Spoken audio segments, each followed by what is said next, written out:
Dennis, welcome to Fenelon Falls. Thank you very much. Good to be here. Good. My guest today is a very special person who will be joining me in several series that we want to put on our local channel. This is Dennis O'Connor, the Honorable Dennis O'Connor from the Court of Appeal for Ontario, and he's going to be an educator, a person of interest, and we've been good friends for a lot of years, and it's always nice to talk with Dennis. Pleasure to be here. Yeah, Tony and I have been friends since high school. We went to university together, and we and our wives have remained, our families, good friends since that time, so it's going to be nice to work together with them. The idea of the program is to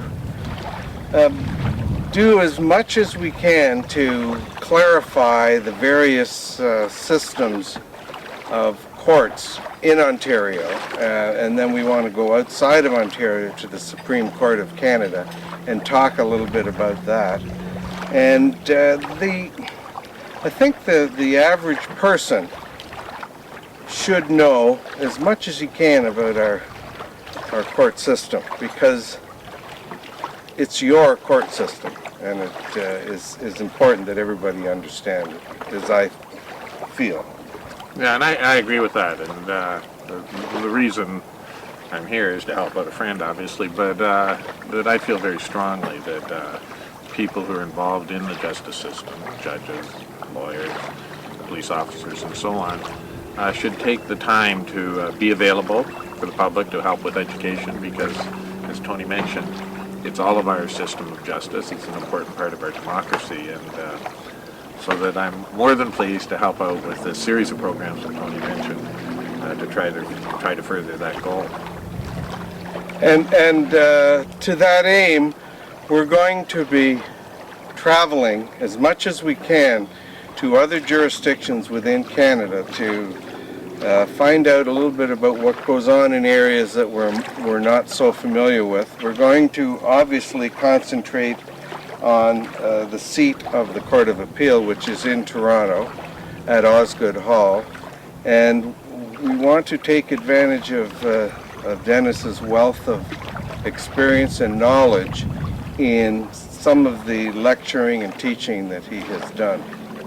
I think one thing that, as Tony and I have talked about, that I hope will prove to be interesting and perhaps exciting, is that we'll have access to a large number of video tapes dealing with interesting issues that emerge in courts. For example, in the northern courts, we've got a wonderful tape that I think we're going to be able to show dealing with the Constitutional Court in South Africa.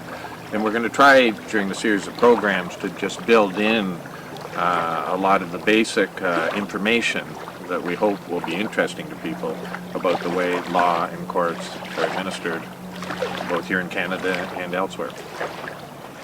And as a judge, Dennis is not at liberty to discuss any of his cases in detail and to talk about why they reached the verdict, but all of that information has to be written, and it's available online for those that would care to research some of the cases that Dennis has been associated with. And having done a fair bit of that reading, I can honestly say that it's very worthwhile. And it just opens your eyes to so many things that go on in this country that we sort of ignore or take for granted or don't find out about because we have no sources. So we hope over the course of these shows to give you some areas that you can go to and get some online information that will make it a very enjoyable experience for people. Dennis, when you were at St. Michael's, you always, as I mentioned before, knew that you wanted to be a lawyer, and there's a good tradition of law inside of your family. You went to Osgoode Hall and were admitted to the bar. I can't remember the year, but I'm sure you'll remind me. And then you went to work for Arthur Maloney, who was then known as one of the top criminal lawyers in Canada. Tell us a little bit about your experience with working. Well, I went there. I was called to the bar in 1966, and was fortunate enough to be able to work with Arthur Maloney for the next 7 or 8 years. And he, as you mentioned, was a wonderful, renowned criminal defense lawyer.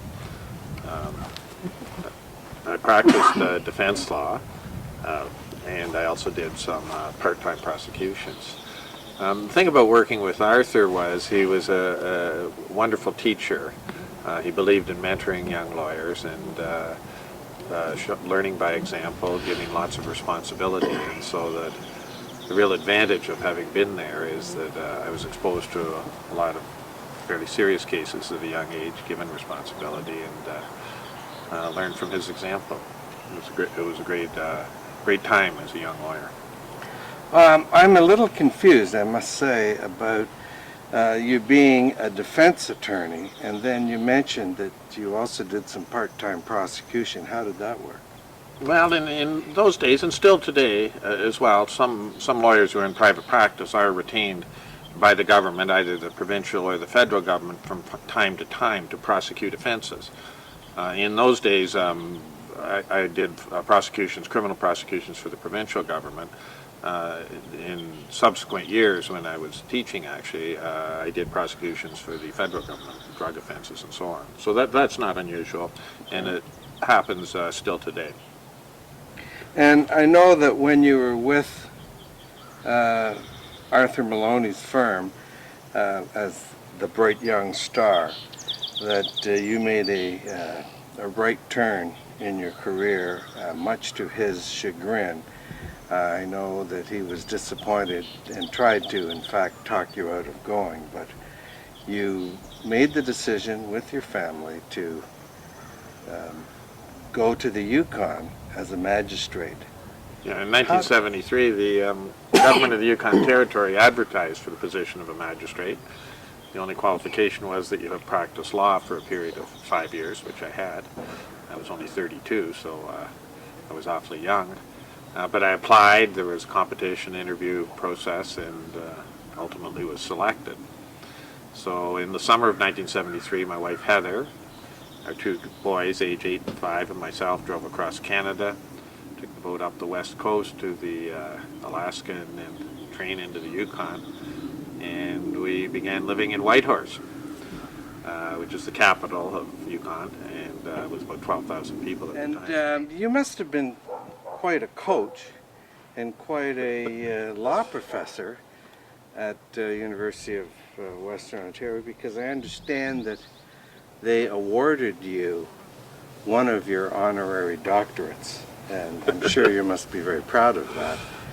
I don't think very many people get that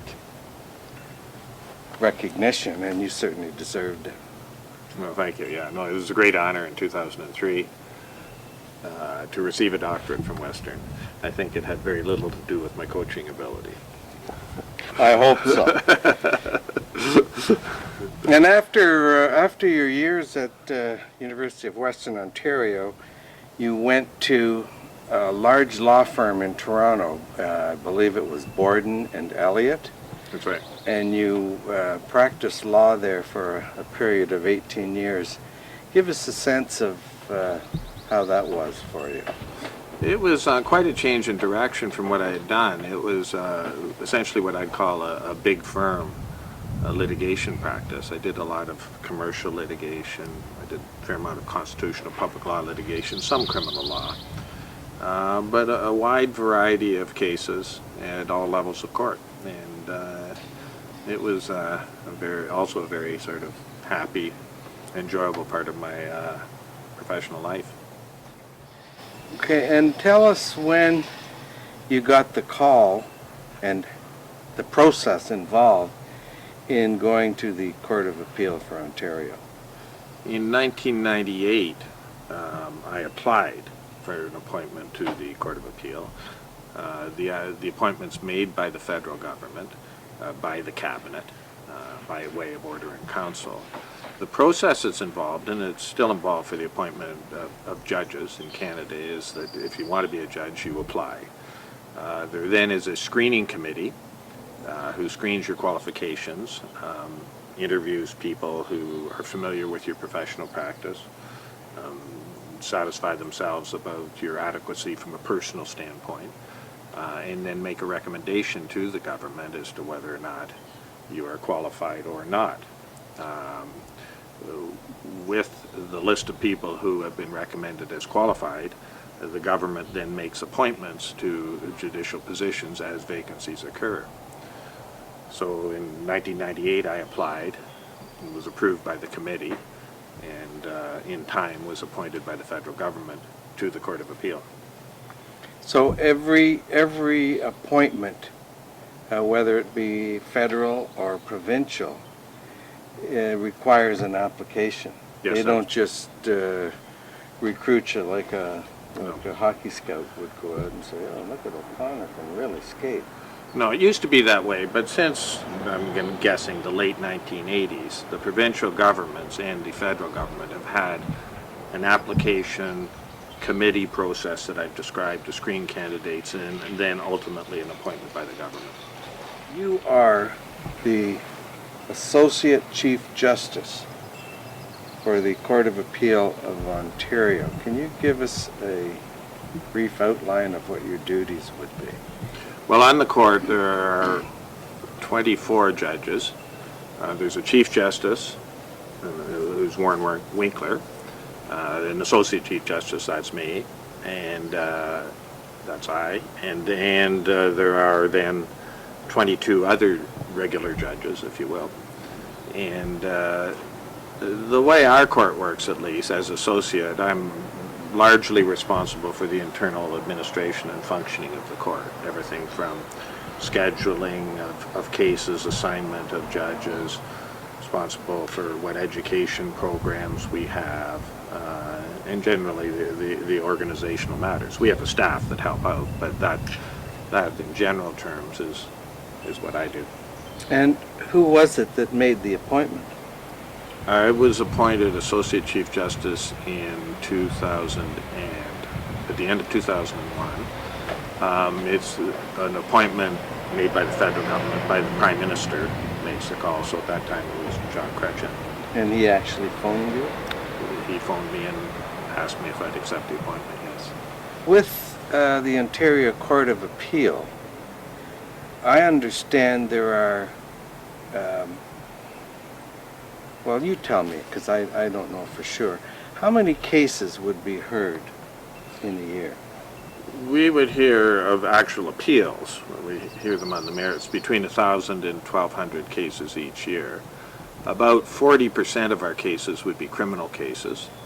The balance of the cases are what we call civil, and that includes pretty well anything else. It includes family law cases, commercial, personal injury cases, cases relating to land, just the whole variety of types of civil trials that take place in the courts of Ontario.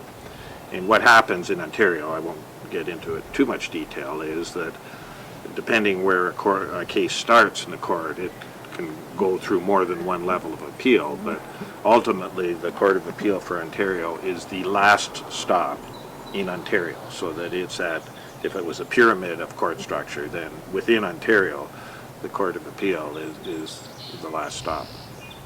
I guess that leads us to something that's always confused me.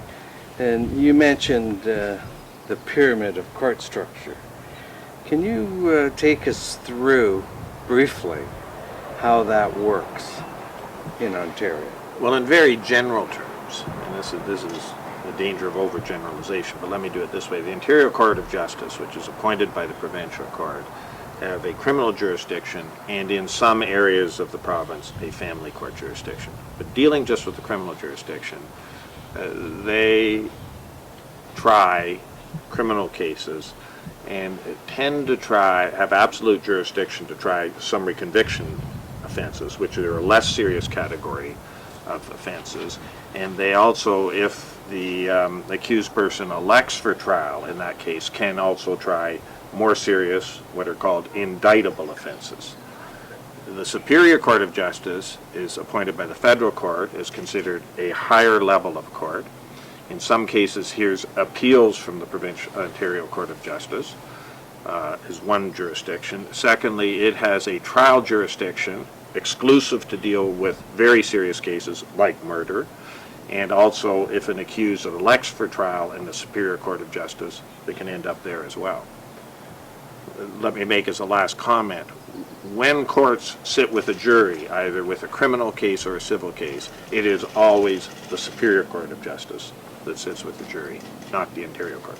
So we go to the Ontario Court of Justice, and then the next level on the pyramid is the Superior Court of Ontario. Yeah. And one of the distinctions, and I guess the major distinction, is that the Court of Ontario is appointed by Ontario, and the Superior Court justices are appointed by the federal government. Right.